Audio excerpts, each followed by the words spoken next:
जाता है कि श्री विष्णु की इस भूमि में यानी कि बद्रीनाथ में पहले भगवान भोलेनाथ का निवास स्थान था। शिव यहाँ पर अपने परिवार के साथ वास करते थे। लेकिन एक दिन भगवान विष्णु जब ध्यान करने के लिए स्थान की खोज कर रहे थे तो उन्हें ये स्थान दिखाई दिया। यहाँ के वातावरण को देखकर वे मोहित हो गए, लेकिन वे ये भी जानते थे कि ये स्थान शिव जी का है। ऐसे में वह उस जगह पर कैसे निवास कर सकते। तभी प्रभु ने मन में लीला का विचार आया और उन्होंने एक बालक का रूप धारण कर लिया और जोर जोर से रोना शुरू कर दिया। कुछ ही देर में माँ पार्वती की नज़र उन पर पड़ी तो वह बालक को चुप कराने का प्रयास करने लगी, लेकिन वह तो चुप ही नहीं हो रहा था। इसके बाद माता उसे लेकर जैसे ही भीतर प्रवेश करने लगी, भोलेनाथ समझ गए कि यह तो श्री हरि है। उन्होंने माँ पार्वती से कहा कि ये बालक को छोड़ दो, वो अपने आप चला जाएगा। लेकिन माँ नहीं मानी और उसे सुलाने के लिए भीतर लेकर आ गई। जब बालक सो गया तो माता पार्वती बाहर आ गई। इसके बाद शुरू हुई विष्णु जी की दूसरी लीला। उन्होंने भीतर से दरवाजे को बंद कर लिया और जब भोलेनाथ लौटे तो भगवान विष्णु ने कहा कि यह स्थान मुझे बहुत पसंद आ गया है, अब आप जाइए केदारनाथ, मैं इसी स्थान पर रहूंगा और भक्तों को दर्शन दूंगा।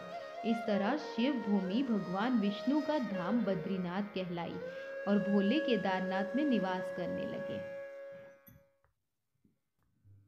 तो आइए अब हम जानते हैं कि विष्णु धाम कैसे बद्रीनाथ धाम कहलाने लगा।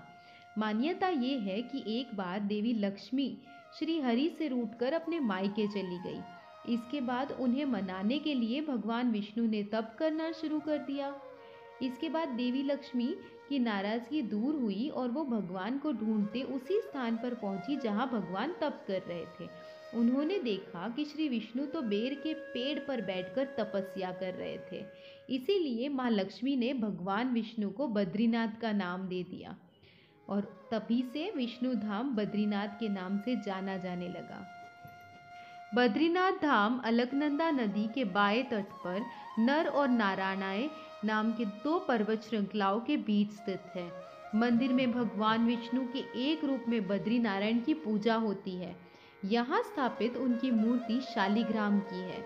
इसके बारे में मान्यता है कि आदि शंकराचार्य ने 8वीं शताब्दी के पास नारद कुंड से निकालकर स्थापित किया था। इस मूर्ति को श्री हरि के स्वयं प्रकट हुई 8 प्रतिमाओं में से एक माना गया है।